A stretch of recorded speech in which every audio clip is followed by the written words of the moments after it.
사랑하는 성도 여러분, 영혼이 잘되어 범사가 잘되고 강건하시기를 주 예수님의 이름으로 축원합니다. 오늘은 출애굽기 1장 10절로 11절에 나타내신 하나님의 뜻을 전하고자 합니다. 사랑하는 성도 여러분, 성경의 출애굽기는 문자적으로 이스라엘 민족이 노예 상태로 살던 애굽 땅에서 해방되어 하나님이 주시겠다고 약속한 가나안 땅으로 이주하는 역사적 사건을 다룬 이야기입니다. 그런데 디모데후서 3장 16절 모든 성경은 하나님의 감동으로 된 것으로 교훈과 책망과 바르게 함과 의로 교육하기에 유익하니, 이 말씀은 출애굽기가 하나님의 감동으로 모세가 기록하였고 하나님이 성도를 교훈하시려는 뜻이 담긴 말씀인 것을 말합니다. 사실 오늘 우리에게 중요한 것은 성경의 문자적 역사적 사건이 아니라 그 사건 속에 담겨 있는 하나님의 교훈입니다. 그러므로 문자적 의미를 살펴본 후에 영적 해석을 통하여 나에게 주시는 하나님의 교훈을 깨닫고자 합니다. 그러한 관점을 가지고 출애굽기를 바르게 읽는 것은 출애굽기입니다. 곧 애굽에서 나오는 것에 관한 기록의 의미입니다. 참고로 애굽의 오늘날 지명은 이집트입니다.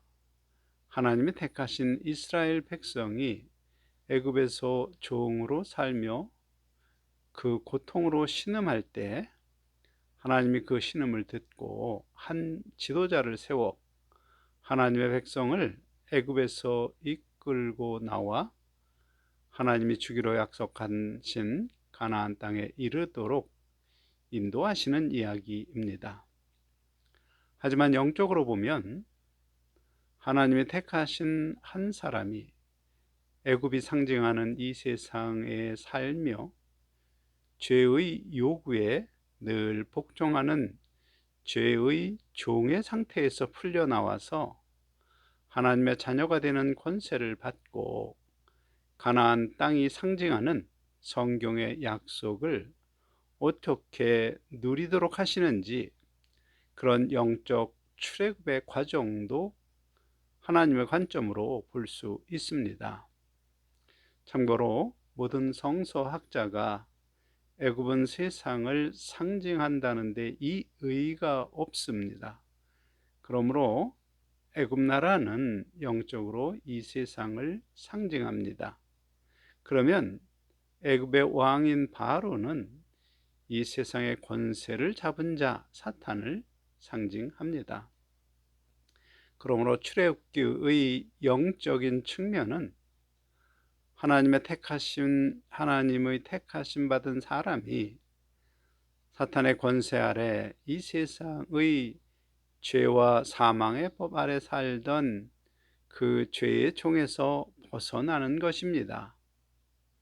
그러므로 먼저 죄의 종에 관한 정확한 성경적 이해가 필요합니다. 성경이 말하는 죄란 탐심과 정욕 만족을 추구하도록 사람에게 요구하는 형이상학적 개념의 심입니다. 사람은 죄의 요구에 언제든지 복종하여 정욕과 탐심 만족을 얻기에 유익한 선택을 지혜롭게 여기며 행동합니다. 그렇게 죄의 종으로 행한 결과가 강도, 강간, 살인 등과 같은 법적 범죄와 거짓말과 같은 도덕적 범죄로 나타나는 것입니다. 그러므로 모든 사람은 죄인입니다. 문제는 그렇게 죄의 종으로서 이 세상을 살다가 육체의 죽음을 맞이하면 그의 영혼은 보이지 않는 세상 음부에서 고통을 받다가 마지막에 무시무시한 지옥에 던져져 영원한 고통의 형벌을 받게 될 것으로 성경이 진술합니다. 그러므로 출애굽기의 영적 의미는 자기 정욕과 탐심 만족에 유익이 되는 것을 지혜로운 것으로 판단하던 자기 중심적 가치관에서 벗어나는 것입니다. 그리고 가나안 땅에 들어가는 것은 영적으로 하나님의 약속을 믿고 약속하신 영생 부활의 복을 얻으려고 하나님 말씀 중심적 가치관으로 변화됨을 의미합니다. 그러므로 가나안 땅을 향하여 가는 길은 자기 중심적 가치관에서 하나님 중심 가치관으로 변화되는 과정에서 겪는 인생 여정을 상징합니다. 그러면 애굽에서 노예 상태에서 고통하는 이스라엘의 신음은 무엇을 의미할까요? 바로 하나님의 택함받은 백성이 죄의 요구, 곧 탐심과 정욕 만족 요구에 복종하여 자기의 유익이 되는 것을 선하고 의롭고 지혜로운 것으로 판단하는 자기 중심적 가치관으로 사는 인생 중에 만나는 사람이나 환경 가운데 느끼는 고통입니다. 곧 자기 만족이 되지 않으므로 느끼는 분노와 절망, 시기, 질투, 원망 등등 그런 감정으로 받는 고통이 바로 노예로 애굽에서 노예 상태에서 고통하는 신음입니다. 한편 하나님이 택하신 아브라함과 이삭과 야곱의 후손 70명이 애굽에 들어가서 430년 만에 한 민족을 이루어 애굽에서 나오는 그들을 성경은 하나님의 군대로 부릅니다. 참고로 대한민국 군대는 대한민국의 정체성, 곧 자유민주주의 법치국가로서의 정체성을 지키는 군대입니다. 그러므로 하나님의 군대란 출애굽 후 하나님 백성의 정체성을 지키는 영적 전쟁을 하는 군대를 의미하므로 세상에서 죄의 종으로 살던 상태에서 세례를 받은 후 하나님 백성의 정체성을 지키는 영적 싸움을 하는 신앙 공동체를 의미합니다. 한편 하나님을 대적하는 존재는 사탄과 그를 따르는 악한 영들입니다. 그들은 출애굽기에서 바로와 바로의 신하들로 상징적으로 표현합니다. 그러므로 바로가 한 말, 출애굽기 1장 10절, 자, 우리가 그들에게 대하여 지혜롭게 하자. 두렵건대 그들이 더 많게 되면 전쟁이 일어날 때에 우리 대적과 합하여 우리와 싸우고 이 땅에서 나갈까 하노라 하고, 이 말씀에 바로는 사탄을 상징하므로 영적 의미는 사탄이 하나님께서 택한 백성의 숫자가 많아지면 전쟁이 일어날 때 그들이 자기들을 대적하여 싸우고 자기들이 지배하는 세상에서 나갈 것이 두려우니 지혜롭게 그들을 대하자, 그런 의미입니다. 정확한 이해를 위해 왜 사탄이 하나님의 백성이 자기의 권세 아래에서 나아가 자기를 대적하는 것을 두려워하는지 그 배경을 알아야 합니다. 사탄에 관한 성경의 기록을 보면 사탄은 하나님을 대적한 일로 하나님으로부터 심판을 받아서 지옥행 형벌을 판결받은 자입니다. 단지 그 형벌의 집행이 예수님의 재림까지 유예되고 있음을 보여줍니다. 그런데 하나님의 군대가 된 백성 중 첫째 부활에 들어갈 성도의 숫자가 많아져서 하나님이 바라시는 숫자가 차면 예수님이 재림하셔서 세상을 심판하심으로 집행유예된 형벌, 곧 사탄과 악한 영들이 지옥에 던져지는 그 형벌은 그때 집행될 것으로 예언합니다. 그러므로 사탄은 하나님의 백성이 출애굽하고 자기의 대적자가 되어 하나님이 바라시는 첫째 부활에 들어가게 될 것을 두려워하며 그것을 방해하려고 온갖 생각을 성도의 마음에 넣어 미혹합니다. 곧 스스로 자기를 지혜롭게 여기는 생각을 마음에 넣어서 사람이 복음을 듣지 못하게 하고, 혹 복음을 들은 사람이라도 스스로 자기를 의롭게 여기는 생각을 넣어 세례받지 못하도록 하고, 혹 세례받은 자가 되어도 스스로 선한 존재로 여기는 생각을 넣어 그가 첫째 부활에 들어가는 온전한 믿음에 이르지 못하게 하는 것입니다. 그런 목적을 위하여 바로가 세운 지혜로운 대책이 무엇인가 보니 바로 출애굽기 1장 11절 무거운 짐을 지워 괴롭게 하여 그들에게 바로를 위하여 국고성 비돔과 람셋을 건축하게 하니라 입니다. 참고로 국고성은 바로의 재물이 보관된 곳입니다. 그리고 람셋은 바로가 거주하고 다스리는 곳으로 애굽의 권세가 있는 곳입니다. 따라서 국고성과 람셋을 건축하는 일의 영적 의미는 세상에 속한 부귀영화와 권세를 위하여 일하는 것을 상징하며 그 일을 하나님 백성에게 하도록 하여 그들의 인생을 노예 상태로 허비하게 하는 것을 의미합니다.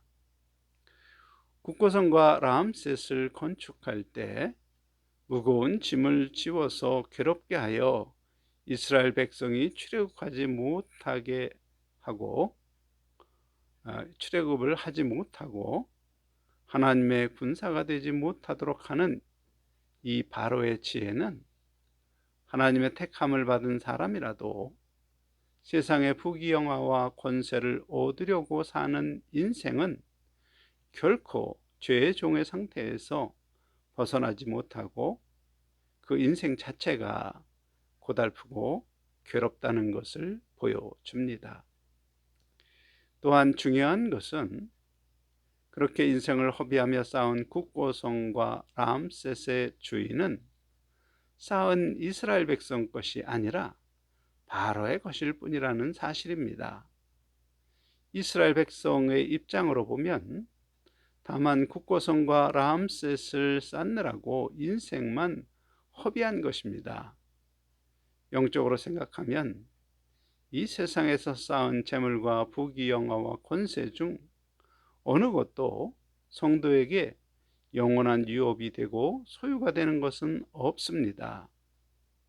결국 누가 쓸지 모를 이 세상의 부귀영화와 권세를 얻기 위하여 연한이 있는 자기 인생의 시간을 다 허비하도록 만들어 하나님의 군대가 되지 못하고 인생이 끝이 납니다. 이것은 두 가지의 중요한 결과를 가져옵니다. 첫째 부활에 들어가는 성도의 숫자가 차지 않으니 사탄이 받은 지옥행 판결이 집행되지 않고 계속 유예되는 것입니다. 다른 하나는 성도가 하나님의 군사가 되어 하나님의 영광에 들어갈 기회를 하나님께 받았지만 그 기회를 잃어버리게 됩니다. 이것이 사탄이 이 세상을 지배하는 기본적인 입장이며 성경은 그것을 사탄의 지혜로 표현합니다. 사랑하는 성도 여러분, 성경은 우리가 세상에 속하여 죄의 종으로 자기 정욕과 탐심만족에 유익한 돈과 권세를 얻으려고 자기중심적 가치관으로 살며 세상을 지배하는 약육강식과 적자생존의 법칙 아래 강자가 되려고 하는 한 그것은 사탄을 위하여 일하는 것이며 죽음 이후에 누릴 수 있는 것은 아무것도 없고 다만 그 일을 하는 동안 고달프고 괴로운 인생뿐임을 알려줍니다. 이러한 사실을 예수님은 요한복음 10장 10절에 도둑이 오는 것은 도둑질하고 죽이고 멸망시키려는 것뿐이요 내가 온 것은 양으로 생명을 얻게 하고 더 풍성히 얻게 하려는 것이라 설명하셨습니다. 그렇습니다. 사탄이 우리에게 와서 부귀영화와 권세를 위하여 일하도록 하는 것은 나를 위한 것이 아닙니다. 다만 사탄이 지배하는 세상을 더욱 든든하게 세워가는 일에 우리를 이용하려 하는 것입니다. 그리고 그 방법이 돈과 권세를 얻기 위하여 치열한 경쟁이라는 무거운 짐을 지워서 괴롭게 하는 것입니다. 그 결과 성도는 원래 하나님께서 예비하신 행복을 도둑질 당하고 또 하나님을 사모하는 생명이 돈을 사랑하는 생명으로 변하여 죽는 것이며 하늘 영광의 복을 잃고 영원한 멸망에 빠지는 지옥에 던져지는 것입니다. 그러므로 내가 하나님 말씀을 알지 못하고 이 세상에 살았던 모습이 어떠한지 잘 생각해 보시기 바랍니다. 사람은 대부분 이 세상에서 나를 보호하고 나를 존귀하게 만들어줄 것으로 생각되는 돈과 권세를 바라보며 그것을 얻기 소망하며 부단히 노력합니다. 특히 과거에는 편히 돈과 명예와 권세를 가질 수 있는 의사, 판검사 등 이른바 사자 들어가는 직업을 가지려고 얼마나 피 터지게 공부하고 경쟁하는지 모릅니다. 돈을 향한 욕망으로, 때로 명예를 향한 욕망으로 얼마나 경쟁하는지 모릅니다. 경쟁에서 낙오할 것을 근심하고 염려하고 무거운 짐을 지고 괴로워하지만 그 욕망을 내려놓는 사람은 많지 않습니다. 다시 말해서 돈과 명예를 위하여 전심으로 약육강식의 방법으로 경쟁하는 것 그 자체가 무거운 짐입니다. 그 무거운 짐을 지고 있는 무거운 짐을 지고 있는 한 쉼이 없이 일하며 경쟁에 져서 낙오할까 염려와 근심으로 괴로운 인생입니다. 그런데 문제는 우리가 쌓아놓은 돈과 권세라는 국고성과 람셋이 나를 지켜주고 나를 위한 것으로 알았지만 병들면 소용없고 죽으면 허무할 뿐입니다.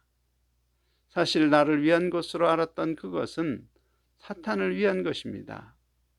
생각해 보십시오. 돈과 명예라는 성을 쌓은 사람은 어떠합니까? 한 예로 SK의 최 회장을 한번 생각해 봅시다. 그는 하나님이 한 몸을 이루라고 주신 명령을 거역하며 아내를 버리고 이혼 소송을 했습니다. 물론 성경도 배우자가 부정행위를 하면 이혼을 허락합니다. 그런데 최 회장의 경우 부정행위를 한 것은 최 회장 자신이므로 자신임에도 스스로 참 사랑을 찾았다는 사탄이 준 생각을 받아서 하나님의 명령을 거역하는 것입니다. 그런 선택의 바탕에는 그가 쌓은 국고성과 람셋이 있었던 것입니다. 곧 부와 권세가 있어서 하나님을 거역하고 당당히 교회에서 하나님의 명령을 거역하는 말과 행동을 합니다. 물론 이 세상 관점으로 보면 당연할 수 있지만 성경 관점으로 보면 교만 그 자체입니다. 사실 최 회장만이 아니라 경쟁에서 이겨서 돈과 권세를 가진 사람들의 마음은 대부분 지극히 교만하게 됩니다. 그 교만이 바로 사탄의 속임수에 넘어가서 도둑질당하고 죽임당하고 멸망길을 가면서도 그것을 깨닫지 못하는 사람에게서 나타나는 속성입니다. 곧 나를 위한 영원한 부귀를 얻을 것으로 생각하며 경쟁에서 이기려고 근심과 염려 가운데 시간과 노력을 다하게 만든 사탄의 함정에 빠진 자에게서 나타나는 근본적 속성이 교만입니다. 얻은 부귀가 하나님의 은혜인 줄 알지 못하고 자기 지혜로 이룬 것으로 생각하며 정작 하늘 영광에 이르는 하나님의 일은 하지 않고 결국 사탄과 함께 지옥에 던져지는 형벌을 받게 됩니다. 곧 첫째 부활에 들어갈 기회를 잃고 사탄에 속한 사람으로 멸망하는 것입니다. 그러므로 만일 누구든지 무거운 짐을 지고 괴로워한다면 그것은 사탄을 위한 인생을 살고 있음을 알아야 합니다. 사랑하는 성도 여러분, 우리가 사탄이 지배하는 세상에서 나와야 인생의 무거운 짐을 벗을 수 있습니다. 돈과 권세의 문제로 받는 고통에서 벗을 수 있습니다. 곧 죄와 사망의 법 아래서 나의 탐심만족을 추구하도록 요구하는 죄의 종으로서 자기 지혜와 경쟁에서 자기 지혜로 경쟁에서 이기려고 노력하는 한 내 주위에 있는 사람들을 시기하고 질투하고 분노하고 미워하는 삶의 방식에서 벗어나지 못합니다. 하나님 말씀을 기준으로 생각하면 내 주위에 있는 사람들은 바로 나와 함께 이 땅을 살며 합력하여 내가 선을 이루도록, 그래서 영화롭게 되기를 바라시는 하나님의 뜻을 감당하는 한 형제자매입니다.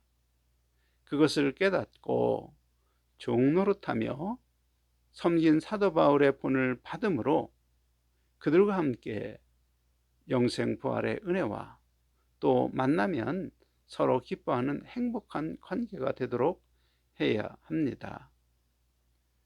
그것을 위하여 가장 먼저 해야 할 일은 내 삶의 중심이 하나님 말씀 중심이 되도록 성경을 읽고 하나님 말씀을 마음에 새기는 일입니다.